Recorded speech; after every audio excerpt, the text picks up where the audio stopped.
Bienvenido y quiero felicitarte por apartar este espacio para profundizar en la palabra de Dios.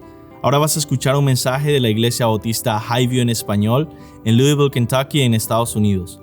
Nosotros existimos para llevar a todas las personas a conocer y seguir a Jesús. Deseamos ser una iglesia bíblica, una iglesia cristocéntrica, centrada en el Evangelio, que tiene una predicación expositiva. ¿Qué es una predicación expositiva? Es aquella predicación que se enfoca en el texto bíblico, busca interpretarlo bien y aplicarlo legítimamente a la vida de las personas. Ahora, yo quiero invitarte a que no solo escuches la predicación expositiva, sino que tú seas un oyente expositivo, que seas un oyente que abre su Biblia, que busca en el texto, que trata de entender la Escritura y aplicarla a tu vida. Oramos que Dios bendiga su palabra y que tú puedas conocer más a Cristo.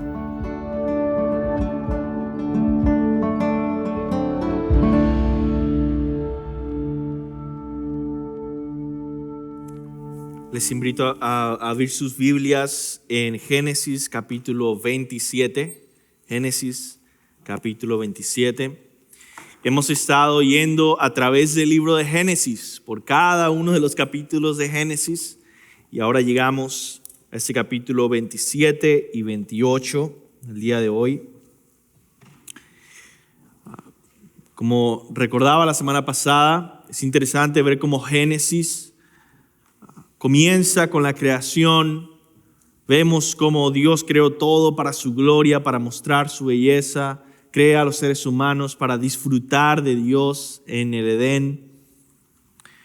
Y vemos que peca Adán y Eva, entra el pecado al mundo, son expulsados de la presencia de Dios, entra el problema terrible a este mundo del pecado. Y vemos desde ahí, desde ese momento, desde el capítulo 3 de Génesis, cómo Dios está obrando un plan de salvación por medio de una promesa, un hijo prometido.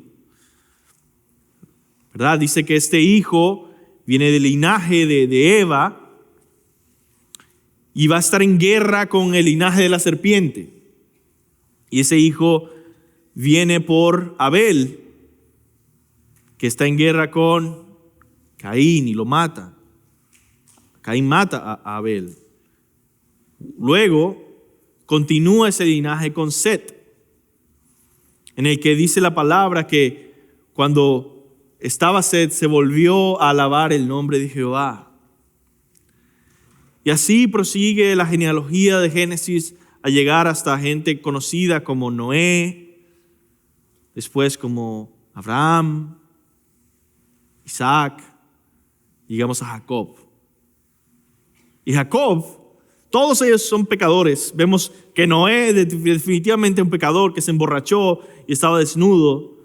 Vemos definitivamente a Abraham mintiendo una y otra vez. En el capítulo 26, el capítulo anterior al que vamos a estar estudiando, vemos a Isaac haciendo exactamente lo mismo que hizo Abraham, mintiendo al rey Abimelech, diciendo que su esposa era su hermana. Vemos pecado en cada uno de ellos, pero en Jacob es otro nivel. Jacob famosamente tiene cantidad de fallas. Es un engañador, es una persona que busca aprovecharse del otro, ¿no? Vemos que esto es la relación que va a tener con Esaú, con su hermano gemelo, pero no solo con él, pero con su padre, cómo lo va a engañar. Y todo eso lo vamos a estar viendo en este capítulo 27 y luego el 28. Y yo quiero en estos dos capítulos que tengamos este enfoque, ¿ok? Porque hay muchas cosas que decir acá, hay muchas cosas que entender en esta historia de Jacob, en la vida de Jacob. Pero yo quiero que nos enfocamos en una. Y es cómo Dios va haciéndonos humildes, va quebrantándonos. Aquellos que Él ha elegido. La semana pasada estuvimos estudiando y viendo que Dios, por su gracia soberana, eligió a Jacob y no a Esaú para llevar la promesa. Y a sus elegidos, Dios empieza a quebrarlos y a obrar en ellos y a obrar humildad. Y vamos a ver muchas cosas difíciles en la vida de Jacob. Y quizá tú estás pasando por momentos duros. Quizá tú ves al vecino, al compañero de trabajo y dices, ¿por qué a él no le pasa nada? ¿Por qué el impío prospera, no? ¿Por qué a esta persona sí le pasó algo bueno? Y no estás viendo la mano de Dios, de la gracia de Dios, obrando en tu vida humildad, quebrándote porque tú has sido elegido por Dios. Y eso es lo que vamos a ver un poco en la vida de Jacob. Y el sermón de hoy se titula Mi poder se perfecciona en la debilidad. Es una cita bíblica que vamos a estar viendo en 2 Corintios. Mi poder se perfecciona en la debilidad. Amén. Vamos a orar. Señor, te pido, Dios, que puedas estar con nosotros. Que tu Espíritu Santo llene este lugar, Señor, quebrante nuestros corazones, nos dé hambre y sed de ti, nos dé luz para entender tu palabra.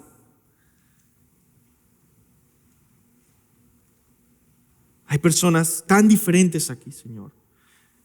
Diferentes países, diferentes culturas, diferentes idiomas, diferentes edades y diferentes momentos en su vida espiritual.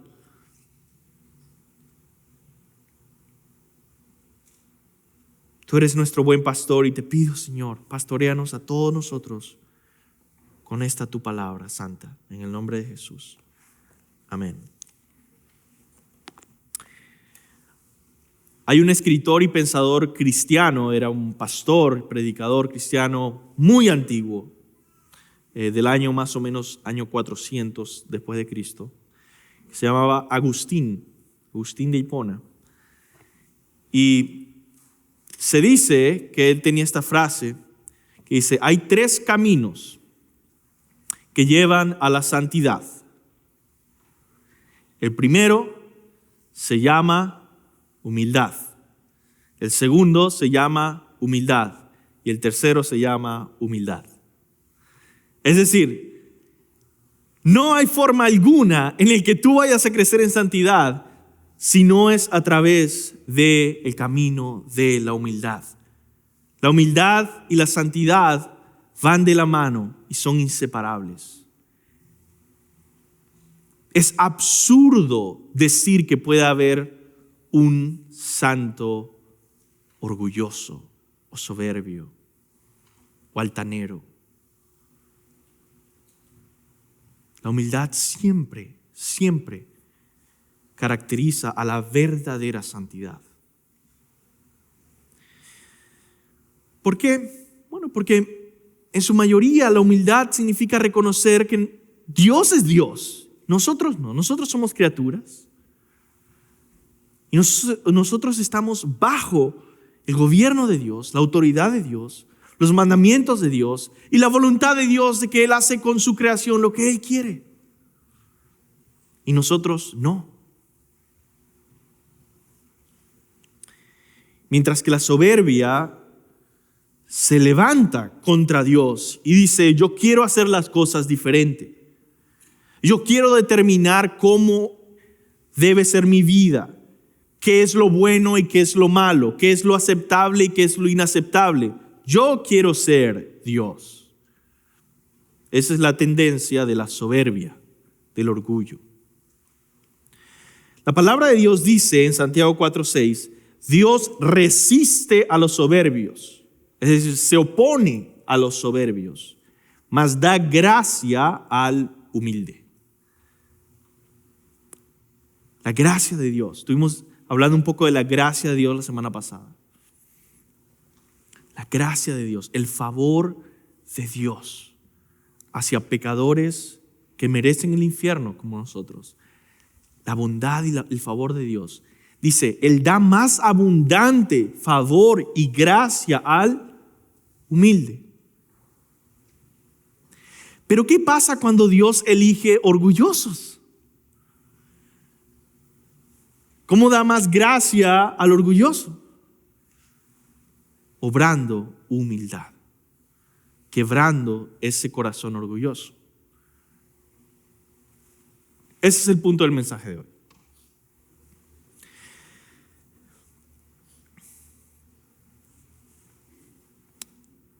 Dios, para darnos su gracia, usualmente nos humilla, nos quebranta y obra la muerte del yo, de nuestro yo. Y solo entonces su gracia es derramada en abundancia en nuestras vidas. Aparte de la humildad, no se puede experimentar la gracia de Dios, la bendición de Dios. La humildad es como un canal por el cual los ríos de la gracia de Dios fluyen a nuestra vida en abundancia. La humildad es contrario a nuestra naturaleza pecaminosa. No nos sale natural ser humildes. Ser humildes bíblicamente. Uno puede aparentar humildad ante los hombres y no ser humilde ante Dios, que es la verdadera humildad. No es natural para nosotros ser verdaderamente humildes y por eso Dios obra quebrantamiento en nuestras vidas para humillarnos, para hacernos vasos útiles, para depositar en nosotros su abundante gracia. Santa, preciosa, inmerecida. En un sentido, el obrar de Dios en nuestras vidas nos va preparando para apreciar el regalo de la gracia. Nos va acondicionando para recibir su favor con adoración. La adoración genuina solamente viene de un espíritu humilde. Eso es lo que vemos que sucede con el apóstol Pablo cuando es atormentado, quebrantado por un aguijón en la carne, dice, y pide a Dios que se lo quite, y pide al Señor 3 veces, y esto es lo que el Señor le responde en 2 Corintios 12, del 8 al 10. Dice, Pablo dice, 3 veces he rogado al Señor que lo quite de mí, y me ha dicho, bástate mi gracia, porque mi poder se perfecciona en la debilidad. Por tanto, de buena gana, dice Pablo, me gloriaré en mis debilidades, para que repose sobre mí el poder de Cristo, por lo cual, por amor a Cristo, me gozo en las debilidades, en afrentas, en necesidades, en persecuciones, en angustias, porque cuando soy débil, entonces soy fuerte. Y por eso el mensaje de hoy se titula Mi poder se perfecciona en la debilidad. Eso es lo que dice Dios a Pablo. Y él cuando lo entiende dice, si su poder se perfecciona en mi debilidad, si su gracia abunda en mi debilidad, en mi sometimiento humilde ante el Señor y en mi rogar al Señor por su favor, si su gracia abunda para con el humilde y contrito de corazón, entonces cuando soy débil, soy fuerte.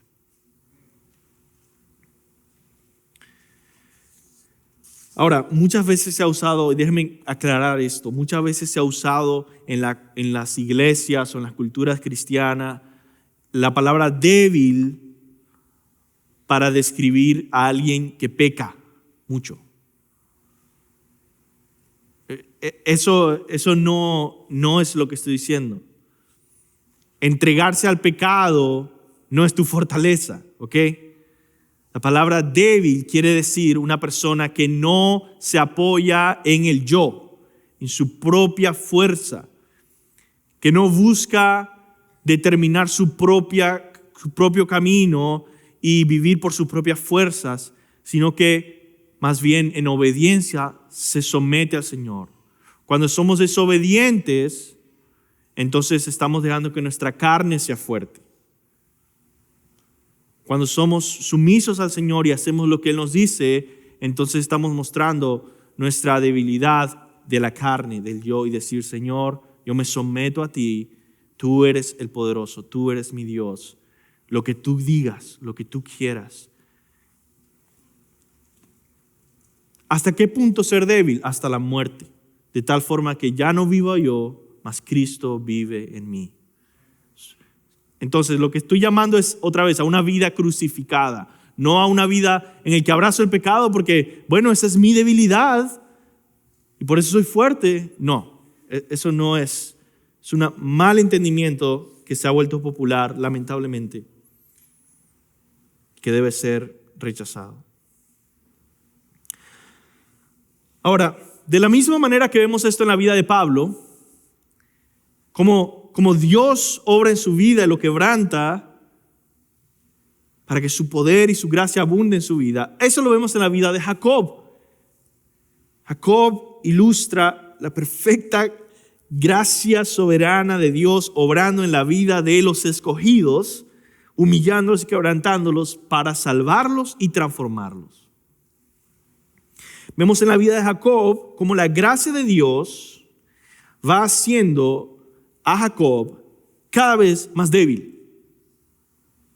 Lo frustra en un sentido, constantemente. Y cada vez lo hace más consciente de que es un fracasado,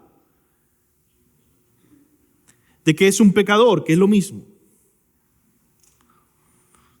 para que se aferre por fe a la misericordia de Dios. Entonces los capítulos 27 y 28 son como una película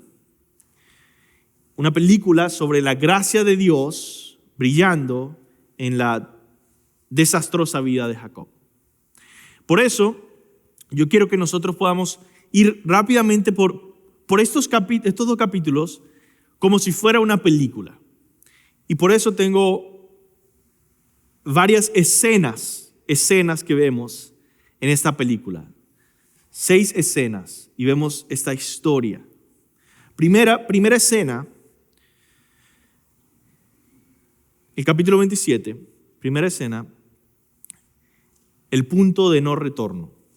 La frase, el punto de no retorno, se refiere muchas veces a los aviones, en el que un avión pasa un punto en el cual se le hace imposible regresar.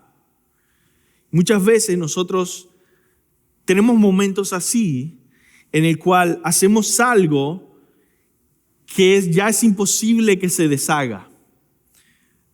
Jacob experimenta ese momento en Génesis 27. Él tomó un rumbo en su vida, tomó unas decisiones en su vida que lo llevaron a un punto de no retorno, a algo irreparable en el sentido, en la relación que había, y su vida se volvió completamente diferente por una mala decisión.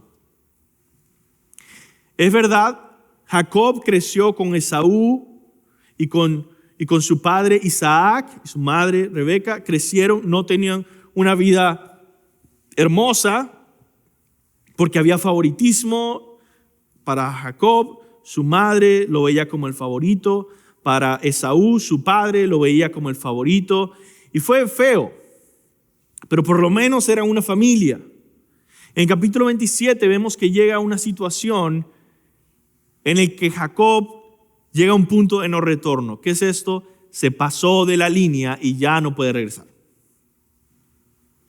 ¿Qué es lo que pasó? Bueno, que hacía un tiempo él le había supuestamente comprado la primogenitura a Esaú, su hermano, que nació primero. Eso significa primogénito, es nacer primero. Le compró el haber nacido primero, el ser el hermano mayor, por un plato de sopa. ¿Y qué era lo importante de ser el hermano mayor en esa época, en esa cultura? Bueno, que el que era el hermano mayor, el primogénito, muchas veces era el heredero de todas las cosas, el que iba a gobernar, por así decirlo, la familia, los siervos, las posesiones. Pero yo creo que esta familia estaba enfocada también en la herencia de la promesa de Dios. ¿Okay? Y lo vemos en el texto, vamos a verlo en el texto. Como la promesa de Dios, la bendición especial de Dios que estaba en Abraham, pasó a Isaac, no a Ismael. Entonces Isaac fue el heredero. Y ahora nacen estos dos hijos, Jacob y Esaú. Y dice, yo quiero ser el hijo especial que tiene la herencia de Dios, de las promesas abrahámicas y de la promesa de Isaac, y que ahora pase a mí. A Esaú no le interesa mucho el asunto, pero simbólicamente llega un momento aquí en el que Isaac va a morir. Ya está muy viejo. No sé quién ha tenido quizá un abuelo que está a punto de morir, un padre que está a punto de morir. Ya me queda poco tiempo. Isaac, el padre que está a punto de morir, dice, voy a hacer esta ceremonia oficial de decir quién es el que lleva la bendición de la promesa de Abraham. ¿Será Esaú? ¿Será Jacob? Isaac quiere dársela a su hijo favorito, que es Esaú. Pero su esposa, Rebeca, le dice a Jacob, hijo, yo quiero que esa bendición sea para ti. El texto entonces viene y nos dice, versículo 1, estando ya viejo Isaac, sus ojos eran demasiado débiles para ver, o sea, ya estaba como ciego Isaac, estaba ciego. Llamó a Esaú, a su hijo mayor, y le dijo, hijo mío, estoy aquí. Le respondió Esaú, y dijo Isaac, mira, ya soy viejo y no sé el día de mi muerte, ahora pues te ruego, toma tu equipo, tu aljaba, tu arco, sal al campo, tráeme casa, prepárame un buen guisado como a mí me gusta, y tráemelo para que yo coma y que mi alma te bendiga antes de que yo muera. Rebeca estaba escuchando cuando Isaac hablaba de su hijo Esaú. Cuando Esaú fue al campamento a cazar una pieza para traer a casa, Rebeca dijo a su hijo Jacob, mira, le dijo a Jacob, hey, ya se fue Esaú, Isaac quiere hacer esta ceremonia oficial de dar la bendición. Mira, oí a tu padre que hablaba con tu hermano Esaú, diciéndole, tráeme casa, prepárame un buen guisado para que te bendiga. Ahora pues, hijo mío, obedéceme en lo que te he mandado.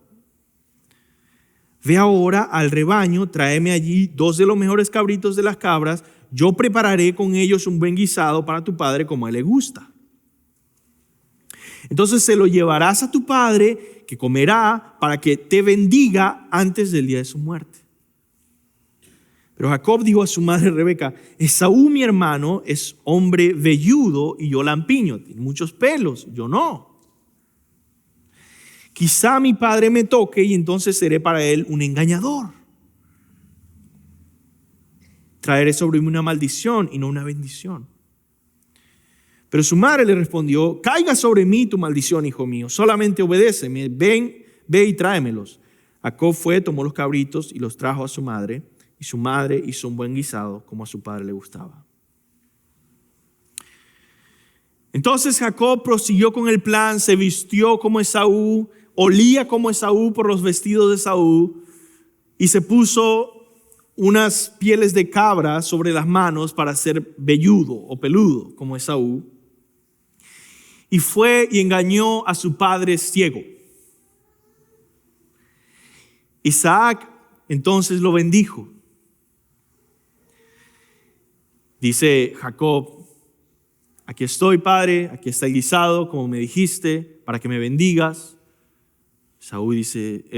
Isaac dice, ¿y quién eres? Bueno, soy tu primogénito, para que me bendigas. Entonces él come el guisado, bendice a Jacob. Jacob se va con la bendición del primogénito. Y de repente alguien más toca la puerta. Dice, padre, aquí estoy, como me dijiste, te traigo un guisado para que me bendigas. Y dice, espérate, ya esto pasó. Acabo de bendecirte. ¿Quién eres? Soy Esaú. Dice. Y de inmediato se da cuenta Isaac. Ok, tu hermano Jacob ya vino y tomó tu bendición. Y Esaú se molestó terriblemente. Y básicamente le dice, pero dame la bendición a mí. Dice, ya se la di a tu hermano. Te voy a bendecir de otra forma. ¿No? Y así prosigue. Esaú quiere matar a Jacob. Pero Esaú se espera un momento porque dice, ok, por respeto a mi padre no voy a matar a Jacob. pero apenas se muera mi papá, yo lo voy a matar. Así que Rebeca y Isaac tienen una conversación de matrimonio y dice Rebeca, mira, yo no quiero que maten a mi hijo Jacob. Y además, yo no quiero que él tenga una esposa pagana, cananea de aquí. ¿Qué tal si lo enviamos fuera a la tierra otra vez de nuestros padres para que vaya a buscar una esposa con Labán, que era hermano de Rebeca? Entonces Isaac aceptó y entonces lo bendijeron y pues se fue a buscar una esposa. Ese es el comienzo del siguiente capítulo. Así que terminamos este capítulo 27. Esa es la primera escena, es la escena más larga. Lo demás va a ser más corto. Ese día Jacob pasó el punto de no retorno. Su familia nunca volvió a ser la misma. Nunca pudieron volver a estar juntos. Todo ya se había perdido, todo había cambiado. No podía retornar a la normalidad. Y esta es la primera escena que tenemos acá. Su vida es un desastre por sus propias decisiones. Y yo quiero que simplemente pienses en esto de algo práctico para tu vida, una lección práctica de sacar acá. Es que la gracia de Dios se mantiene fiel y firme incluso en nuestros peores días. Dios fue el que nos eligió y Él dirige nuestras vidas y nuestros peores momentos están incluidos en su perfecto plan. Esos momentos de Jacob fueron pecado, fueron terribles e incluso estaban dentro de lo que Dios tenía planeado para él. Es un misterio increíble. Pero aunque algunos lo puedan ver y hacerlo un debate filosófico y decir, pero ¿cómo puede ser que Dios tenga parte de su plan pecados de los hombres? Yo quiero que veas que esto pasa una y otra vez en la Biblia. En la historia de José más adelante, él responde al final a los hermanos que lo vendieron como esclavo a él. Dice, vosotros pensasteis mal contra mí, mas Dios lo encaminó a bien para hacer lo que vemos hoy, para mantener a vida mucho pueblo. Es decir, Dios tenía un propósito con el hecho de que ustedes me vendieron a mí como esclavo y al final Él quería ponerme aquí para salvarlos de la hambruna que vino a toda la tierra en ese momento. El punto es este. Es difícil de entender, pero yo quiero que tú tomes consuelo de esta verdad difícil. ¿Y cuál es el consuelo? Que tú también tienes días terribles. Y que tus peores días también Dios tiene un propósito para ellos. No existe un día que no tenga propósito. Si no, no existiera. Aún en el peor día, Dios está obrando según su plan soberano. Incluso los días en que arruinas tu vida de alguna forma que no podemos entender, la gracia de Dios los usa para sus propósitos en la vida de sus escogidos. Y eso es la gracia soberana de Dios. Si tú eres escogido por Dios, si tú eres redimido por la sangre de Cristo, todo obra para bien. Sigamos viendo cómo la gracia de Dios obra en la vida de Jacob. La escena 2.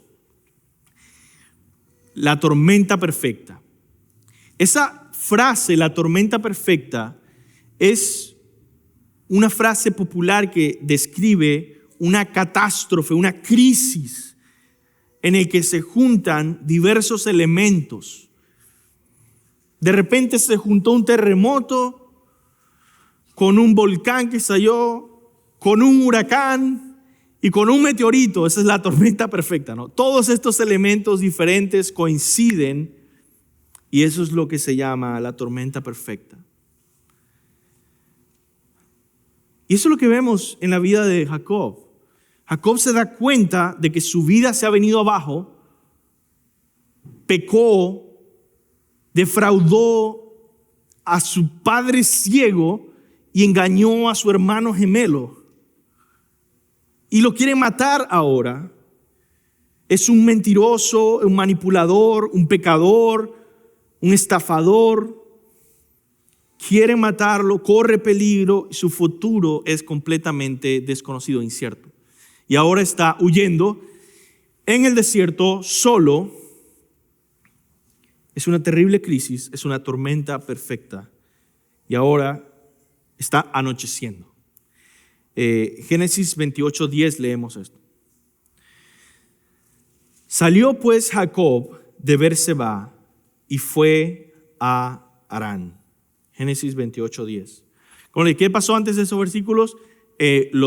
Isaac y Rebeca tuvieron la conversación y dijeron, está bien, creemos que es lo más sabio que Jacob se vaya a buscar a una esposa. Esa es la conversación.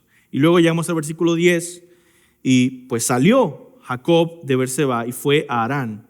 Y llegó a un cierto lugar y durmió allí porque ya el sol se había puesto. Y tomó las piedras de aquel paraje y puso a su cabecera y se acostó en aquel lugar.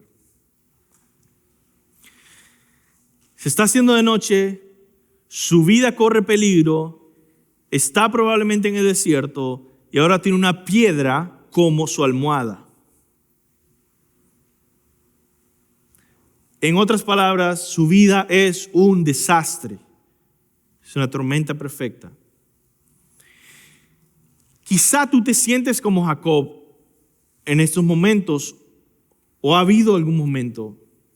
Quizá estás pasando por un tiempo de incertidumbre, de dolor. Quizá cometiste un grave pecado. Quizá estás pasando por una crisis familiar o económica. Y quizá tienes problemas en tu trabajo o te sientes desconectado de la iglesia y solo. Si estás pasando por una tormenta, una tormenta perfecta, déjame animarte, ¿sí? Porque quizá Dios quiere consolarte y darte dirección el día de hoy. Y déjame comenzar diciendo que si eres un creyente, hay un propósito espiritual para esa situación. La Biblia dice que nuestros problemas como creyentes, nuestras luchas, no son contra carne ni sangre, sino contra principados, contra potestades, contra gobernadores de las tinieblas de este siglo, contra huestes espirituales de maldad en las regiones celestes. Efesios 6:12. Entonces, si estás pasando por un problema matrimonial, recuerda, tu enemigo no es tu esposo o tu esposa. Si estás pasando por un problema en el trabajo, ahorita una crisis en el trabajo, tu enemigo no es tu trabajo. Si estás pasando una situación difícil ahorita en la iglesia, tu enemigo no es la iglesia. Satanás, el pecado y las tentaciones e ideologías de este mundo son tu enemigo. Y Jesús es tu Salvador. Entonces ya hemos visto la tormenta en la vida de Jacob en el desierto, avergonzado, exiliado, solo, durmiendo con una piedra como almohada. Y en ese contexto vemos la siguiente escena 3, luz en medio de la tormenta. Imagínense que está en una terrible tormenta, que ya hay tantas nubes que ya no hay nada de luz, todo está oscuridad, hay rayos, hay lluvia, hay viento, está un desastre y de repente irrumpe un rayo de luz y de paz y de tranquilidad en medio de la tormenta. La tormenta no se ha acabado, pero ahí hay algo de luz. Y eso es lo que pasa en la vida de Jacob. Ahí, en ese momento terrible en su vida, en esa crisis, Jacob experimenta un momento repentino de luz y de esperanza. Dios irrumpe en su historia y se encuentra con Jacob. Vemos el versículo 12 al 13, Génesis 28, del 12 al 13. Dice, y soñó, Jacob soñó, y he aquí una escalera que estaba apoyada en la tierra y su extremo tocaba el cielo. Y he aquí ángeles de Dios que subían y descendían por ella. Y he aquí Jehová estaba en lo alto de ella.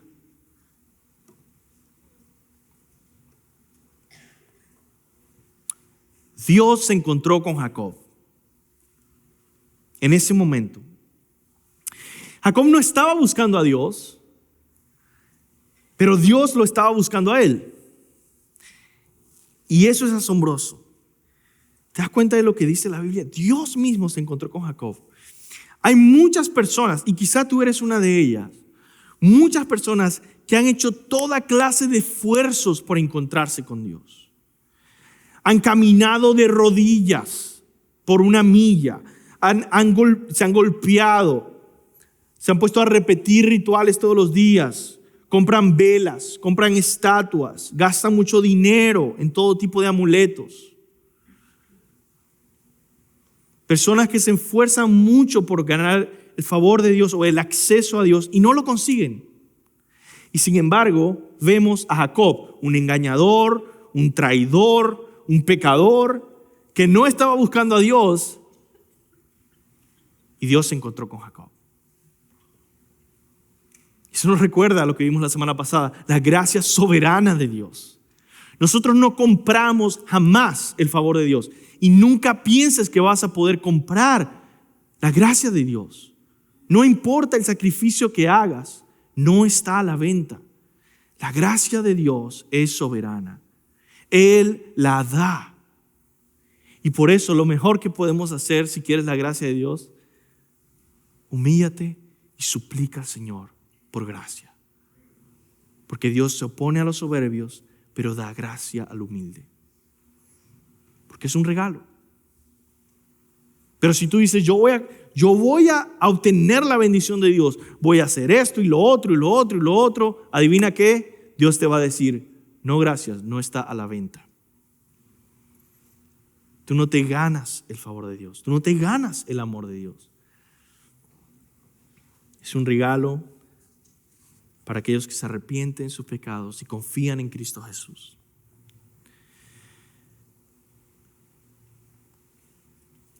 Vemos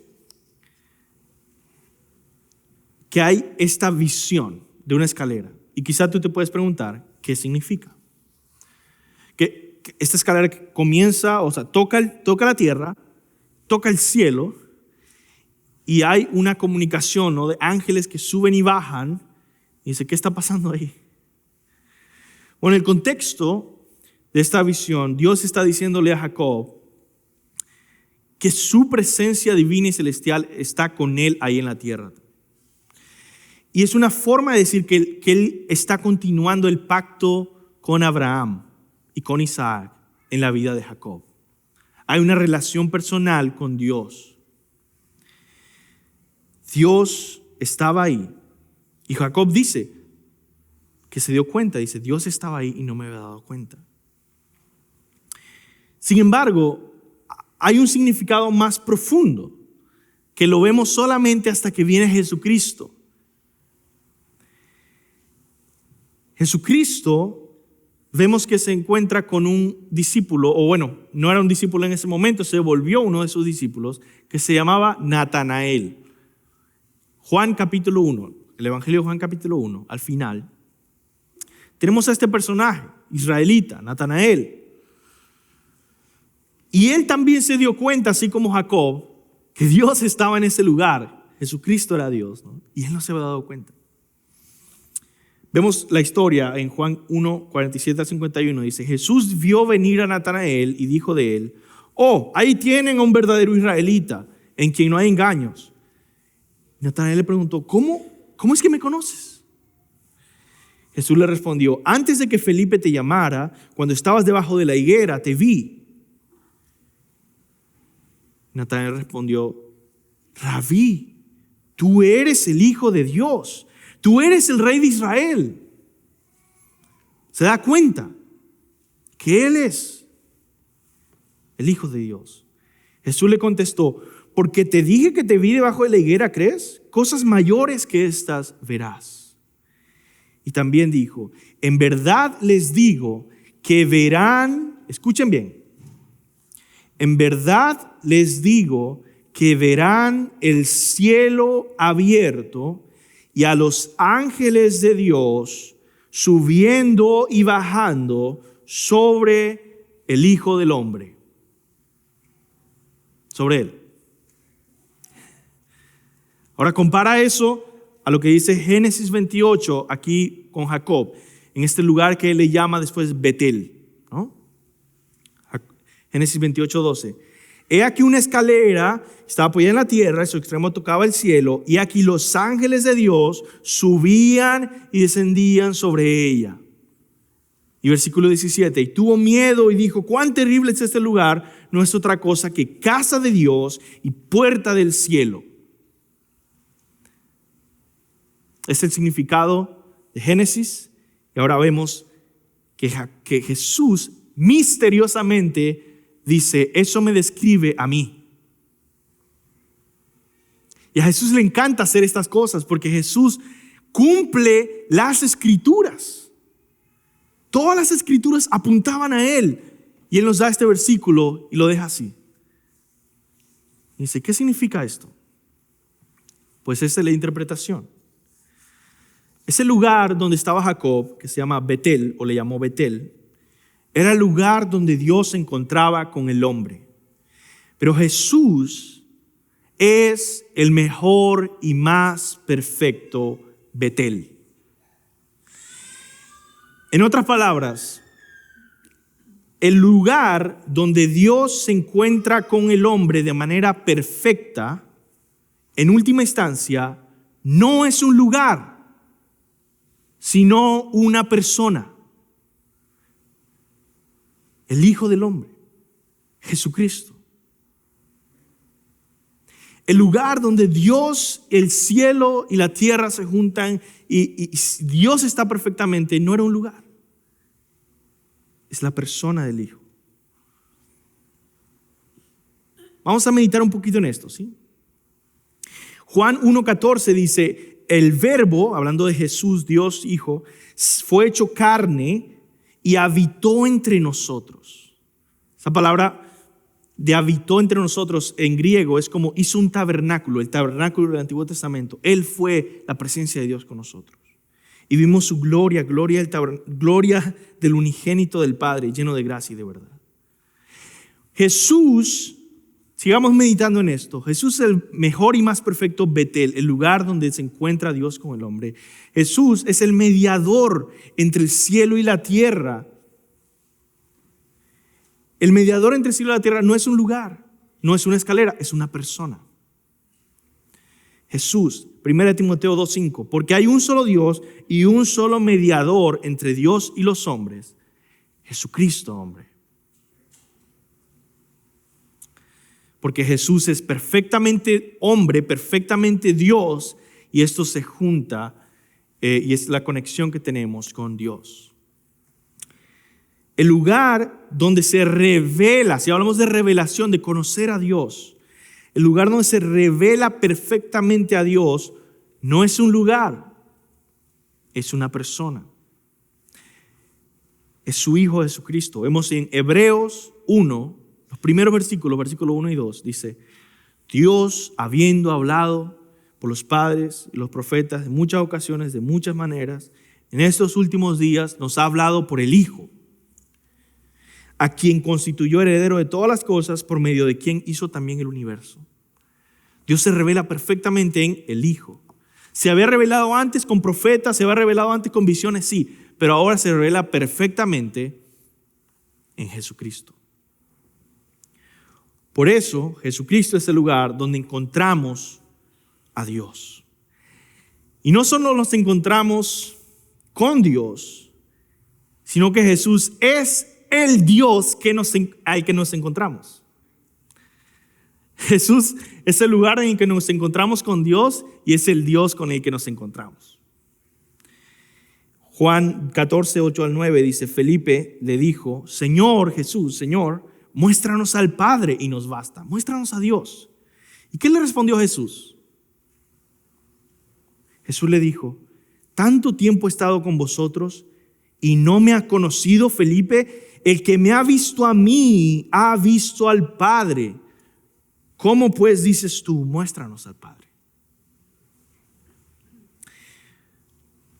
Yo le pido a Dios que tú puedas entender que la presencia de Dios está en encontrarte con Cristo. Que puedas unirte a Jacob y decir, el Señor está aquí y no me he dado cuenta. Y que puedas meditar durante la semana en quién es Jesús, cuán especial es Jesús. La historia continúa después de esta visión y ahora Dios habla. Y esta es la escena 4, la voz de Dios. El sueño no es solo una visión, es una voz. Y Dios dice esto. Levántate. Dios dice esto.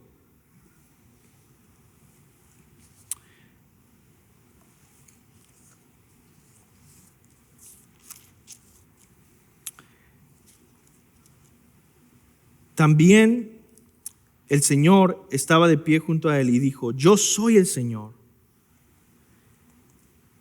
el Dios de tu padre Abraham y el Dios de Isaac.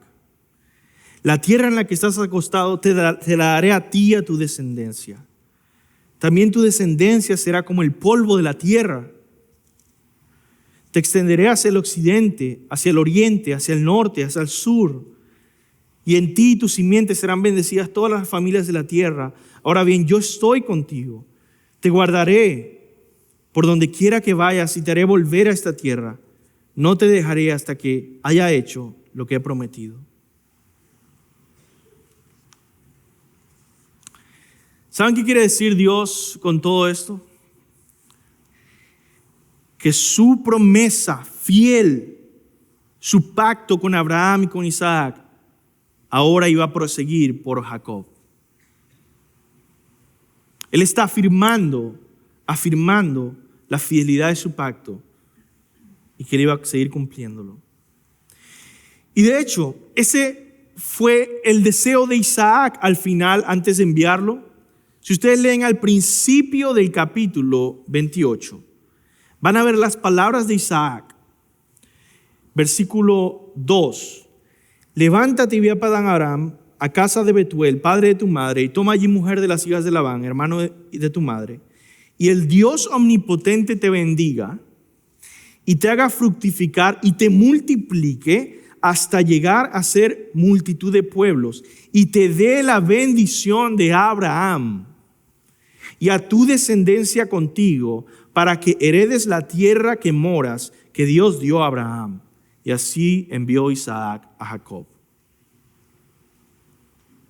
Ya Isaac había dicho, Señor, que tú bendigas con la bendición de Abraham a Jacob. Entonces, como vimos la semana pasada, la gracia soberana eligió a Jacob para proseguir este hijo de la promesa y no a Esaú. Y todos estos pecados y fracasos que hay alrededor de esa historia van como parte del plan de Dios. Entonces, esta es la lección que quiero que te lleves de esta parte, esta escena 4. El fracaso personal de Jacob no pudo frustrar las promesas inquebrantables de Dios.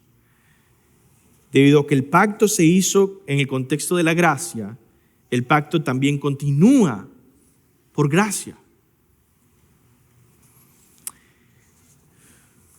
Confía en Él, aferrándote en la gracia de Dios, en su nuevo pacto. La historia continúa y es interesante porque ahora no solo hubo esta visión, no solo escuchó la voz de Dios, pero ahora por fin vemos un momento de cambio. Esa es la escena 5, un momento de cambio. Isaac cambia de verdad. Fíjense la reacción que él tiene Génesis 28, 16. Y despertó de su sueño y dijo: ciertamente Jehová está en este lugar y yo no lo sabía. Y tuvo miedo y dijo: cuán terrible es este lugar. No es otra cosa que casa de Dios y puerta del cielo. ¿Te identificas con Jacob en esta escena? ¿Estás quizá ignorando su presencia y anhelando entender, espérate, no es solamente la sala de tu casa en la que estás, o no solamente es el edificio de la iglesia, o no solamente es un tiempo de orar juntos con otro hermano, no, es que Dios está ahí. Y tú no te habías dado cuenta. Y nosotros, y yo le pido a Dios que nos despierte, que nos ayude a darnos cuenta, a entender. Él está aquí. Él nos prometió que estaría con nosotros todos los días hasta el fin del mundo. Y que donde estemos 2 o 3 congregados en el contexto de su iglesia, Él está ahí con nosotros. Y que su Espíritu es la iglesia es el templo del Espíritu Santo. Y yo quiero exhortarte a que tomes en serio el congregarte, a que tomes en serio el adorar al Señor, el cantarle a Dios, porque está aquí. El escuchar su palabra, el obedecerle, el servirle y el proclamar su evangelio. Porque Él está aquí. Y cuando nosotros empezamos a olvidar su presencia, empezamos a quitar el peso de la importancia de lo que es vivir para Dios. Vamos y vemos, bueno, vamos a aprender otra lección. Bueno, vamos a cantar otra canción. Vamos un domingo más. En vez de entender, Dios está aquí. Y yo estoy frente a Él, cantándole. Y es interesante que así termina esa escena 6. Una nueva vida de adoración en la vida de Jacob. ¿Qué sucedió? La vida de Jacob cambió para siempre. La gracia soberana de Dios lo alcanzó, lo quebró. Y ahora Jacob pasó a ser un adorador de Dios. Y por cierto, ¿saben qué? Van a seguir los capítulos y Dios va a seguir quebrándolo más y más y más hasta el final. Porque la gracia soberana lo escogió. Y dice versículo 18, y se levantó Jacob de mañana, tomó la piedra que había puesto de cabecera, la alzó por señal y derramó aceite encima de ella y llamó el nombre de aquel lugar Betel, aunque Luz era el nombre de la ciudad primero. E hizo Jacob voto diciendo: si fuere Dios conmigo y me guardara en este viaje que voy, y me diere pan para comer y vestido para vestir, y si volviere en paz a casa de mi padre, Jehová será mi Dios. Y esta piedra que he puesto por señal será casa de Dios. Y de todo lo que me dieres, el 10º apartaré para ti. Comenzó una vida de adoración en Él. Muy imperfecta, muy inmadura, pero comenzó una vida de adoración en Él. Un cambio. Si la vida de Jacob pudo ser transformada y renovada por la gracia soberana de Dios, entonces tu vida también puede ser transformada y renovada. Yo creo eso y yo te animo a creer eso. ¿Cómo va a ser tu vida transformada? Por Cristo. Y es el mismo mensaje para aquellos que aún no se han rendido a Cristo, que están perdidos en sus pecados, y aquellos que están firmes en Él. Arrepiéntete de tus pecados y cree en el Señor Jesucristo. Abraza la cruz cada día y síguele obedientemente como un discípulo. Toma en serio lo que Jesús te dice como discípulo. ¿Y qué te dice Jesús? Te invita a dejarlo todo y seguirlo. Creer en Él para salvación, arrepintiéndote de tus pecados. Te invita a tomar el paso del bautismo, identificarte con Él a través del bautismo. Te invita a ser miembro de la iglesia, a unirte a la iglesia y dejar de tratar de vivir una vida personalizada, individualista, en el que tú determinas todo y no te aferras al diseño que Jesucristo ha puesto para ti,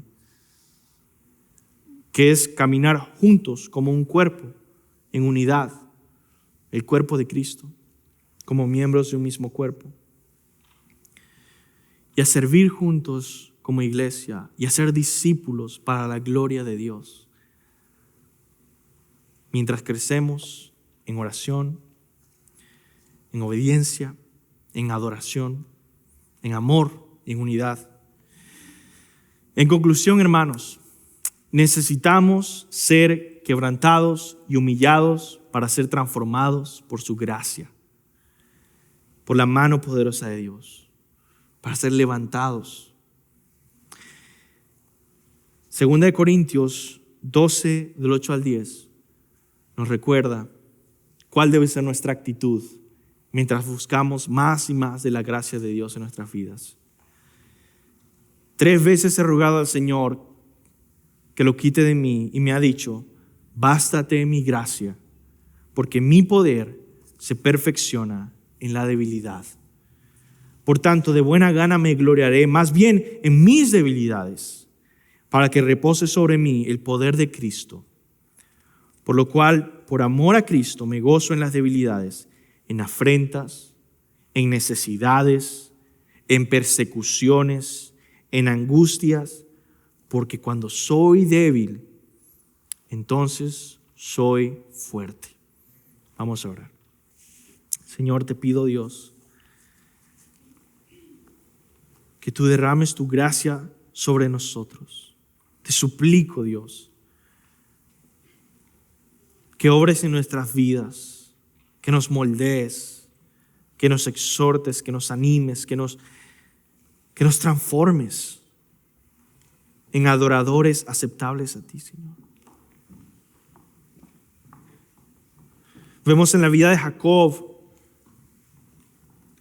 de ser un completo fracaso, una tormenta perfecta, como tu luz vino a su vida, como tu voz cambió su corazón, y como tu gracia lo transformó en un adorador. Te pido, Señor, que hagas lo mismo con nosotros. En el nombre de Jesús. Amén.